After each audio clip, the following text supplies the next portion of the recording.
Hello everyone, my name is Vanessa representing Team Plus 256 and this is our presentation about the project submitted for the Urban International Design Contest 2018. The team was comprised of 5 members, that is Damali, Billy, Francis and Pascal and I. For purpose of clear deliverance, this presentation is divided into 2 parts, that is the background and the intervention. The background shall entail why we selected the project and the purpose of the project. And the intervention shall discuss the interventions themselves, the effect of the interventions to the built environment, and the transportation effect.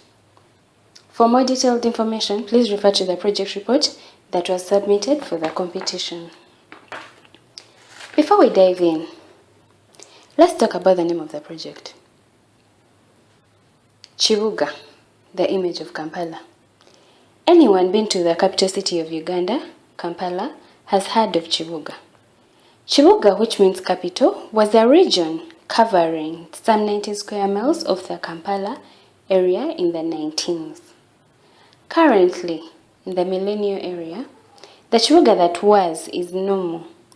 However, the word still remains a strong evidence in the literary arts expressed by the people of Kampala. This photo montage is an expression of what the Chibuga is today. The Chibuga is the people who then are the image of Kampala at the end of the day. Kampala is not about the buildings in the skyline. It's the people and their activities that exist within the city. This Chibuga exists on the ground plane. The Chibuga is a representative of the 70% of the people who work in Kampala.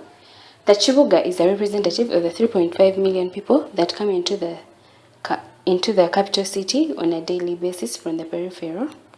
The Chibuga is a representative of the mass of the people that use public means of transport in the city. Because there is a need for transport in an urban life, this project, therefore, looks at the idea of using automated transit networks and shared automated vehicles while reorienting it to Kampala and then capture the Chibuga, which, as earlier stated, exists on the ground plane. However, it has been documented that Kampala has no ground plane. This is true both physically because it lies on 7 hills in Kampala, and culturally because there is no concept of ground plane. Density obliterates figure ground in the city.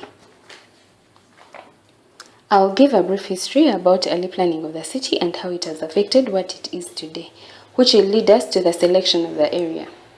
Kampala is a result of the planning schemes that were implemented before the post-colonial era. You find that the masses were relegated to the lower levels of the city, and to best capture the Chibuga, the area selected is at the old taxi park, which is a major transport node in the city. That means it brings in so many people, or is a people magnet right now. And this physical nature makes it read as an edge between the upper topographic levels of the city and the lower topographic levels of the city. This then shall lead me to discuss the interventions, and these were carefully documented by NCTRA on Log 4D modeling program. We shall have introduction of 3 major types of the transport nodes. 1, the electric train.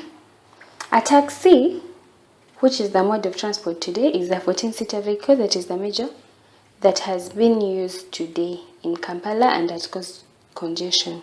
We therefore propose an electric train as the means of the masses of the commuting population into the city. Then we have 2, the airports. These propose the possibility of congesting the ground plane by having movement at a higher elevation. Then 3, we have the on-ground pods. These shall coexist with the pedestrians on ground plane to encourage time saving in terms of movement in the city.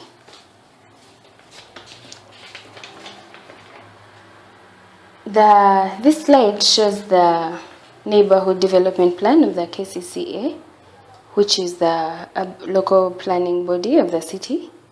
A public space, as opposed to a transport node, then becomes the heart of downtown Kampala as we look at transforming the old taxi park from a major transport node to a public place, with adding some green, adding public sitting areas, plazas for the people of Kampala. What then are the effects of these interventions to the built environment?